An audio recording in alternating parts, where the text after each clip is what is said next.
દોસ્તો આપણી સાથે છે મારા મામા, તમે ઓળખો છો, ગામ મોટા ઝીંઝુડા સાવરકુંડલા સાઈડ ભગવાન હતા. મોટા ભાગના મારા મિત્રો ઓળખે છે. હવે ભગવાન દાદા આપણને આપણી સાથે એવી એક વાત શેર કરશે કે જીવનમાં કામ લાગે અને આપણે કોઈ પણ જગ્યાએ છેતરાતા પહેલાં એકવાર જો આ વાત સાંભળેલી હોય તો છેતરાઈએ નહીં, એ ટાઈપની વાત કરશે ભગવાન હતા. કનુલાલ, સાંભળજો આપણે ભગવાન દાદા શું કહે છે. બરાબર છે? ભગવાન દાદા હું કિસ્સો બન્યો તો હું તો વાડીએ જાઉં કામ કરું છું, બીજું કાંઈ ખબર નથી. એમ નહીં, આપણે જે તમે મને આખી વાત કરી નથી કર્યો, ખોટું ના. અરે ઓલો જે કિસ્સો બનાવ ઘટના બની, ઓલો છેતરાયો ભાઈ એવા ગેલા આગળ થોડા થઈ રીતે કીધું હોય. ભગવાન હતા.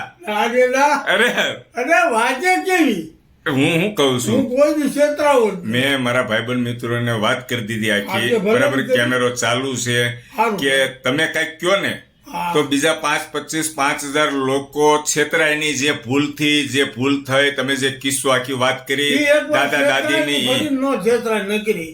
હે એકવાર છેતરાય નો છેતરાય હવે. ખરેખર અમારા દાદા છે ને અત્યારે મૂડમાં નથી, વાત નથી કરતા.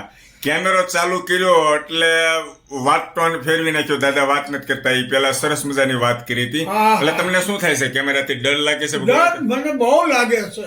હે હા કનુલાલ નથી વાત કરતા હવે, નહીં કરે. એ વાત જ નહીં. કાંઈ વાંધો નહીં, ફરી જયારે મોકો મળશે ત્યારે મિત્રો. ખરેખર એક સારો સંદેશ હતો દાદા પાસેથી કે જે દાદા અને દાદી સૌરાષ્ટ્રની અંદર એક રહેતા હતા અને કોઈ છેતરી ગયા કે કિસ્સો એ ટાઈપનો હતો. હવે હું તમને શોર્ટકટમાં વાત કરી દઉં છું મિત્રો, કે દાદા ને દાદી રહેતા હતા અને કોઈ ભાઈ અજાણ્યો વ્યક્તિ આવ્યો અને સોનાના દાગીના ચમકાવી દેશું એવું કીધું. અને દાદા તો હોશિયાર હતા, દાદા છેતરાય નહીં એવા હતા.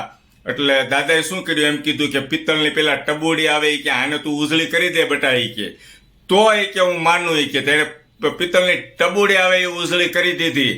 અને પછી સોનાનો હાર કે કાંઈક ગમે તે કંઈક સોનાની વસ્તુ એ દાદાએ આપી અને એ જે કેમિકલમાં નાખી એટલે સોનું સીધું ઉતરી ગયું. ભગવાન તો એમ જ હતું ને, સોનું મને કઈ ખ્યાલ નથી બાપા. સોનું સીધું ઉતરી ગયું. કનુલાલ, જેવું ઉતરી ગયું એટલે 50%, દાખલા તરીકે 10 ગ્રામ સોનાનું વજન હતું તો 5 ગ્રામ થઈ ગયું. છેતરાઈ ગયા. ચમકવા તો મળ્યો પણ વજન ઘટાડી દીધું.